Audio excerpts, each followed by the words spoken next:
ಕಥೆ ಹೇಳುವೆ ಹೇಳುವೆ ಕಥೆ ಹೇಳುವೆ ಕೇಳಿ ಕಥೆ ಹೇಳುವೆ ಗೌರಿ ಪುತ್ರ ವಿನಾಯಕನಿಗೆ ಆನೆ ಮುಖವು ಬಂದ ಕಥೆಯ ಹೇಳುವೆ ಕಥೆ ಹೇಳುವೆ ಕೇಳಿರಿ ಕಥೆ ಕೇಳುವೆ ಗೌರಿ ಪುತ್ರ ವಿನಾಯಕನಿಗೆ ಆನೆ ಮುಖವು ಬಂದ ಕಥೆಯ ಹೇಳುವೆ ಕಥೆ ಹೇಳುವೆ ಕೇಳಿರಿ ಕಥೆ ಕೇಳುವೆ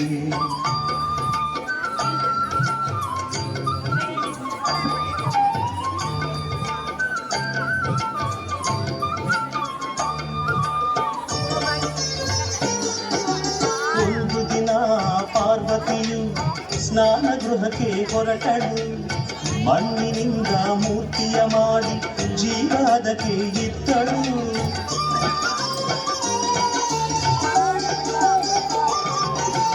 ಒಂದು ದಿನ ಪಾರ್ವತಿಯು ಸ್ನಾನ ಗೃಹಕ್ಕೆ ಹೊರಟಳು ಮಣ್ಣಿನಿಂದ ಮೂರ್ತಿಯ ಮಾಡಿ ಜೀವದಕ್ಕೆ ಇತ್ತಳು ಅಮ್ಮ ನಿನ್ನ ಆಜ್ಞೆಯೇನು ಎಂದು ಕೇಳಿ ತಂದರು ಅಮ್ಮ ನಿನ್ನ ಆಜ್ಞೆಯೇನು ಎಂದು ಕೇಳಿ ತಂದರು ಕಾವಲಿರು ಎಂದಳು ಗೌರಿ ಮೊದಲಿಂದ ಕಾವಲಿರು ಎಂದಳು ಗೌರಿ ಮೊದಲಿಂದ ಹೇಳು ಕಥೆ ಹೇಳುವೆ ಕೇಳಿ ಕಥೆ ಹೇಳುವೆ ಗೌರಿ ಪುತ್ರ ವಿನಾಯಕನಿಗೆ ಆನೆ ಮುಖವು ಬಂದ ಕಥೆಯ ಹೇಳುವೆ ಕಥೆ ಹೇಳುವೆ ಕೇಳಿ ಕಥೆ ಕೇಳುವೆ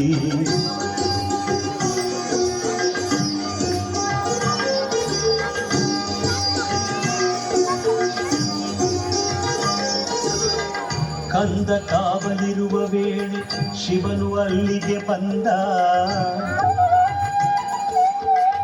ಶಿವನು ಯಾರೆಂದರಿಯದೆ ನಿಲ್ಲಿಸಿದನು ಕಂದ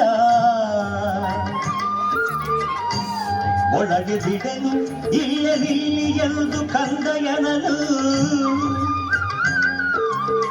ಹೊರಗೆ ಉಕ್ಕಿ ಬಂತು ಆಗ ಕೋಪದ ಹೊನಲು ಕೋಪದ ಹೊನಲು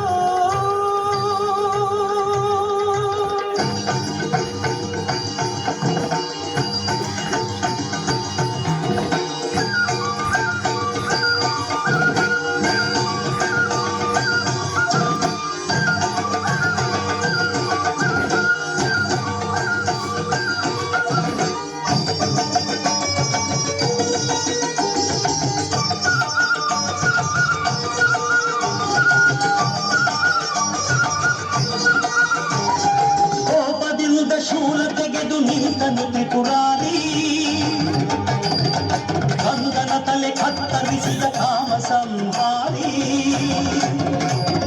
ಶಬ್ದ ಕೇಳಿ ಒಳಗಿನಿಂದ ಓಡಿ ಬಂದಳು ಗೌರಿ ಸತ್ತ ಮಗನ ಕಳೆದು ಹತ್ತು ಗೋಳಾಡಿದಳು ನಾರಿ ಸತ್ತ ಮಗನ ಕಳೆದು ಹತ್ತು ಗೋಳಾಡಿದಳು ನಾರಿ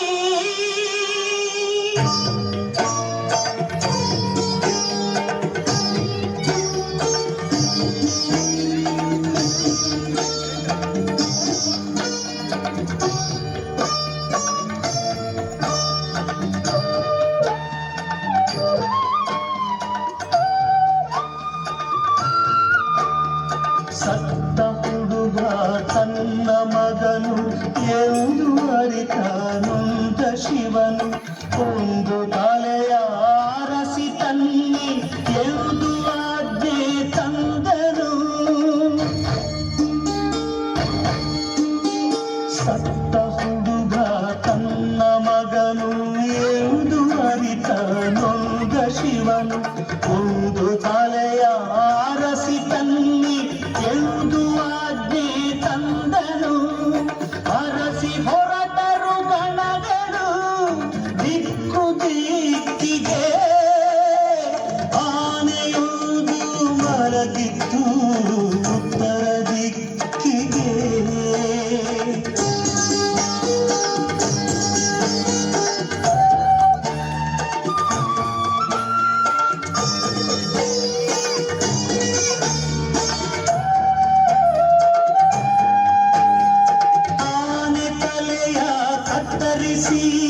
ಶಿವನ ಬಳಿಗೆ ತಂದರು.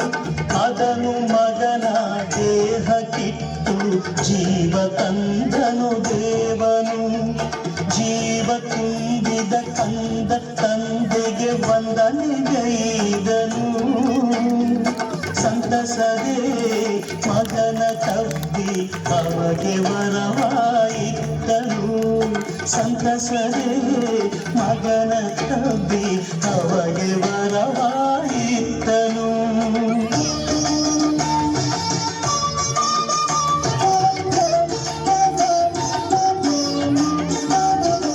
ಇಂದಿನಿಂದ ಮೊದಲ ಪೂಜೆ ಎಂದು ನಿನಗೆ ಎಂದನು. ಗಣಗಳಿಗೆ ನಾಯಕ ನೀ ಎಂದು ಶಿವನು ನುಡಿದನು.